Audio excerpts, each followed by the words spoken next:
Welcome into week 3 college football coverage by the fan for the fan. We're going to try to be quicker this week, so let's get into it. We got our top 10 games. We got games ranging from BYU, Oregon, even to Kansas and Houston. So at number 10, we got North Dakota State at Arizona. Anytime North Dakota State plays an FBS opponent, I think it's worthy to have it in one of the games you need to watch.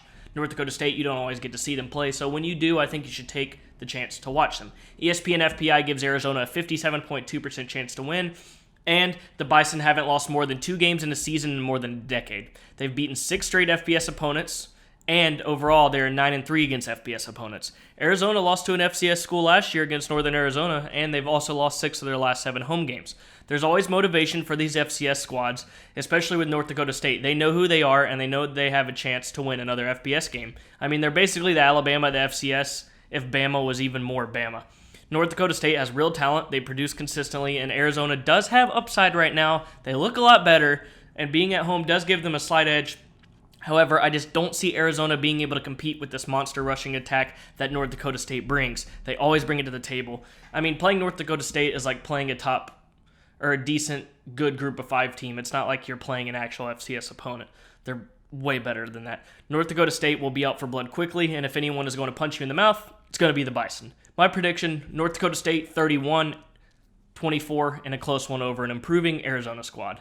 Next, we got Kansas at Houston. Had to get Kansas on here. Things are looking great. So this could be the only time we get to have Kansas on this list, so we're going with it. This is the 4th meeting overall with Kansas leading the series 3-0 with wins in 94, 95, and 2005 in the Fort Worth Bowl. ESPN FPI gives Houston a 78.6% chance to win. And how about those Jayhawks? They just matched their win total from last year already, and I know it's 2 wins, but already looking for a win this weekend to hit 3 wins for the first time since 2019, and they just had their first back-to-back win since 2018. Yes, that is not a joke, that is real. This is not the same Kansas team we're used to seeing. Yes, they are still Kansas, but they're an improved version of themselves. They actually waylaid their lesser opponent week 1, which we're not used to seeing. They cruised to victory. Then they go on the road to West Virginia, hang 55 in overtime, get their first win in Morgantown ever, and their first win over West Virginia since 2013. I mean, Lance Leipold has seemed to fix the railroad down in Lawrence. Now let's see if he can get the train on the tracks. This week with a win over Houston will do just that. They can prove they're no easy Passover team officially this year. For Kansas to win this game, they need another shootout W. They put up 50-plus in both their games, and they may need to get high scoring again, like I just said, at least over 30s. Houston has also played back-to-back overtime games coming off a gut-wrenching loss to Tech. That's Texas Tech.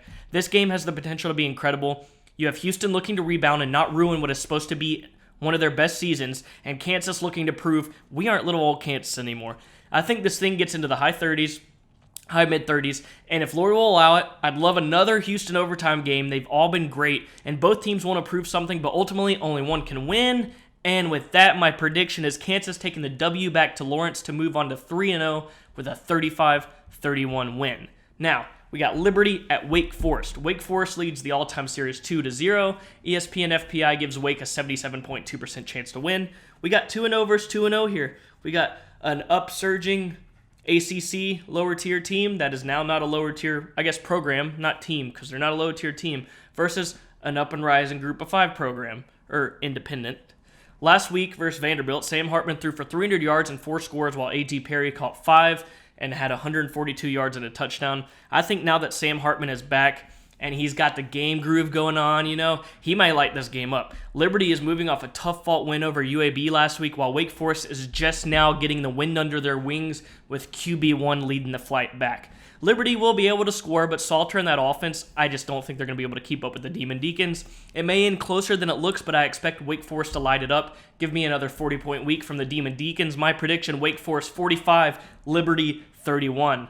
Now we go to College Station, 13 Miami at 24 TAMU. Miami leads the all-time 2-1. ESPN FPI gives Miami a 53.6% chance to win. Jimbo Fisher is 7-1 against the Hurricanes while he was at FSU, but that was a different Miami, and he also has the same playbook from when he played in those or coached those games. So Texas A&M is in full wounded mode right now, and they desperately need this win to put them back on the right tracks. A loss here and all hell might break loose before they even hit conference schedule. Miami has not really been tested, but they did come out slow last week, which they cannot afford to do this week. However, Texas A&M offense is about the most boring thing that exists in college football this year, so we might see a change at quarterback maybe if this game starts going south again. Texas A&M defense is still legit, though. They're going to be a problem for Miami, but if Miami can punch at least 21 plus, I think they can win this game no problem, especially with Van Dyke behind center. I mean, don't forget, half of Texas A&M's 14 points last week, 7, came from a special teams touchdown. So I expect Miami to break some more of their offense out compared to A&M, who probably had to break some of it out last week, which really wasn't much. But I think Miami wins 24-20. It looks closer than it really is. I think Texas A&M defense kind of keeps them in it, but it looks like Miami has control all game. Now we go to Death Valley at night. LSU leads the all-time series over Mississippi State 76-36 with 3 ties. ESPN FPI gives LSU a 56.6% chance to win. Mississippi State is looking for their first 3-0 start since 2018. Now, Mississippi State is a veteran squad that knows how to play together, and I believe this will be a big game for them, especially this wild game in Death Valley. I mean, LSU, I believe, is still trying to find their identity of their team, and yes, they do have talent, but I think this is the game that Mississippi State officially puts people on notice. I mean, you can have talent, but if you don't have an identity, things can still be shaky. People know about Mississippi State. They know they're better. They hear all the improvement and the things about Leach system in year 3. But I think this is when people really see it with their eyes, and they start giving the Bulldogs more props for the team they are. For LSU to win this thing, they need to dominate the line of scrimmage and create a solid run game. You got to control the clock and keep Will Rogers sidelined. Now, this is a road game for Mississippi State. Yes, they had a road game last week. They played Arizona, still on the road, but this is Death Valley at night. Completely opposite. LSU, going to be rocking. I expect this to be close, but I'm taking the Bulldogs in an escape. And maybe less points than people might expect. My prediction, Mississippi State wins 24-21. Now, let's head to Nebraska. 6 Oklahoma comes to town to play the Cornhuskers. Oklahoma leads the all-time series 46-38 with 3 ties. ESPN FPI gives Oklahoma a 75.3% chance to win. Now let's look at some interesting stats here. Nebraska has lost 18 straight against top 25 opponents, with its last top 25 win coming against Oregon in 2016. Yikes. This game is on here because we don't get it nearly as often as we wish we did. Obviously, there's just so much history in here, you have to put it on here. So, last year was a crazy game, but I doubt Venables lets something like that happening in this year. Nebraska will be rowdy, especially with the departure of Scott Frost. Might be a little bit different of an environment. It's going to be awesome, but Nebraska did not just magically get better at football in the past week. I think this could get ugly, but it might be tight early just from how crazy the environment might be. And Oklahoma hasn't been to Lincoln since 2009. So, Nebraska's holding a reunion, though, for its 1970-1971 national championship teams who had the really famous win, 35-31 over Oklahoma in the game of the century. So, that will be fun, create a little environment around the whole, or create some good atmosphere around the environment, and you have a Nebraska team with literally nothing to lose, which is always dangerous, but I just can't see it happening. They will score little points, but my prediction, Oklahoma 38, Nebraska 17. Now, let's go to Texas Tech at NC State. This will be the 6th meeting between the two schools, and North Carolina State leads the all-time 4-1. ESPN FPI gives NC State a 67.6% chance to win. Texas Tech's lone win came in 1952 in Lubbock, so they are 0-2 in Raleigh in 1992 and 2003. North Carolina State enters this game with an 11-game winning streak at Carter Finley. I think this home field is going to be significant in what looks like a very confident Texas Tech team, even with their backup quarterback.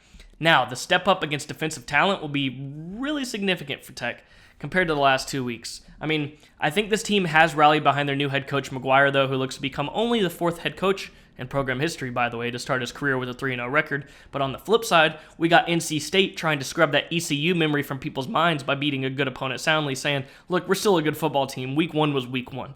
I think Leary needs to step up and take this game over early. Last week, Tech survived against a good Houston team, but the Red Raiders aren't in Lubbock anymore, and I think the Wolfpack defense just swarms this game. They're going to be the backbone, giving the Leary and the offense so much comfort. Kind of just, separate over time of the game. So my prediction, North Carolina State 38, Texas Tech 25. Now, Michigan State at Washington. These schools have met 3 times prior, which actually surprised me. I expected this to be their first matchup, but Washington leads the all-time 2-1, with the last game being played in the 1997 Aloha Bowl. ESPN gives Michigan State a 53.4% chance to win. Now, this is the first real test of competition for both these teams. Michigan State is a power team, and this will be a real identity test early for Washington and what they have put on the table so far. If they can hang with a team like this, the running game will be at the forefront for State. They also have not been wrecked to pieces, even by lesser teams like they were last year in the pass defense, so they look a little improved there. Now, they do have a real test now against a former foe who they are familiar with in Michael Penix Jr., who has lit up so far in Washington's early games. He's averaging around 380 yards with 6 touchdowns, and he has been able to run a little bit. So this is the moment, Washington. You have the strength to Michigan State's defense. You got to match the physicality. This is the moment for Washington to flip the program back after last season. Make everyone forget 2021. Get a huge win in 2022. And with that, my prediction, Washington gets the upset and wins 30-27. Now we head down to Auburn, Alabama on the Plains, 22 Penn State at Auburn. Penn State leads the all-time series 2-1 with their win last season. This is the fourth matchup, but the first time Penn State is actually coming to Auburn. The first two matchups were in 1996 and 2003, both games being played in bowl games in Florida. ESPN FPI gives Penn State a 61.7% chance to win. Now, that's a pretty high percentage, especially going to a place like Auburn. So to match that, let's give Auburn fans some hope here with some interesting numbers to throw in. Since this is Harsin's biggest game, probably as a coach, yes, he had the Iron Bowl, but with the way things are around Auburn, they need this game. Auburn is 16-1 in September home games in the last 5 years, and Penn State is 4-7 in its last 11 road games, while also being 0-4 in its last 4 games as a road favorite by a touchdown or less. SEC home underdogs are always a dangerous game to play, especially for out-of-conference teams, so this will be very interesting on Saturday.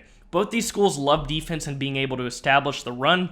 We have a real smash-mouth football matchup here in Auburn. So now for Penn State, it looked interesting week 1 that we might get the same Penn State team as last year. However, I don't think that's the case. Improvements can be made, and it was only week 1. They played against Ohio. Yes, it was Ohio, but Penn State seemed more fluid. They looked more like they knew what they were doing, and they got the rust off. They got that run game established. They were able to open to the route tree for the receivers to help Clifford. However, I think this Penn State team is different, but I think the quarterback is the same with Clifford. I just don't trust him very much. I think everything is elevated around him, but he's still himself, as in he didn't really improve. Now, for Penn State's defense, it is pretty good, and they've only allowed 48% of passes to be completed so far this year, which is key to look at considering the Auburn QB situation, which nobody seems to have a grasp on right now, which is why Auburn needs to establish that run game ASAP. Now, the real story of this game is the Auburn defensive front against the Penn State O-line. They got to get that pressure. That is their strength this game. That needs to happen. If not, things could get really, really dicey because that would just open up the run game for Penn State, and then they'd be in danger. Auburn is good regardless of opponent at stopping the run. That is their strength. So they got to keep that to their advantage. I think they need to play that and have Clifford beat them through the air. Like I said, dare him to throw all those balls. Beat us one-on-one through the air, which I think is actually going to happen for Penn State to win. They need Clifford to win the air in Jordan-Hare. I think this game is a defensive battle that goes all 4 quarters while teams just take blow after blow to their offense. I can't go against that home field advantage. Just like last year for Penn State, I think the home field ends up being the difference. Give me Auburn to win in a rock fight. Low-scoring game, 18-17. Now, the game of the week. 12 BYU at 25 Oregon. The all-time series is tied 3-3 with BYU winning the last matchup in 2006. BYU is 1-3 in Eugene, by the way. Now, let's get some interesting numbers after the FPI that ESPN gives Oregon a 54.3% chance to win. Oregon has won 20 straight games at Autzen Stadium, the 3rd longest streak in the nation, and they've also won 29 straight non-conference home games. Now, for BYU, they are 20-5 as a ranked team. Their QB haul is 7-1 against Power 5 teams and 3-0 against ranked teams, while BYU is also 5-1 in its last 6 road games. So, something is going to have to give somewhere. But I think we have a QB battle galore here with Hall versus Nix. Who can light it up and air that thing out more?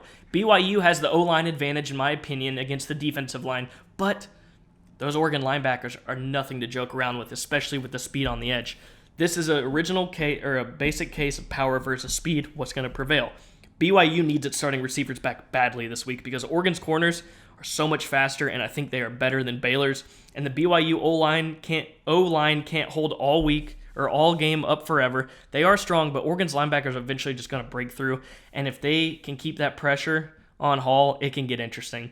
This game is immense for BYU. I know it's only week 3, but this is a serious schedule, and this game for them could make them a top 10 team with serious consideration down the road. For Oregon, they're looking to wipe the slate clean, remind everyone they're still a good team, and be like, look, it was Georgia week 1, man. What do you want us to do?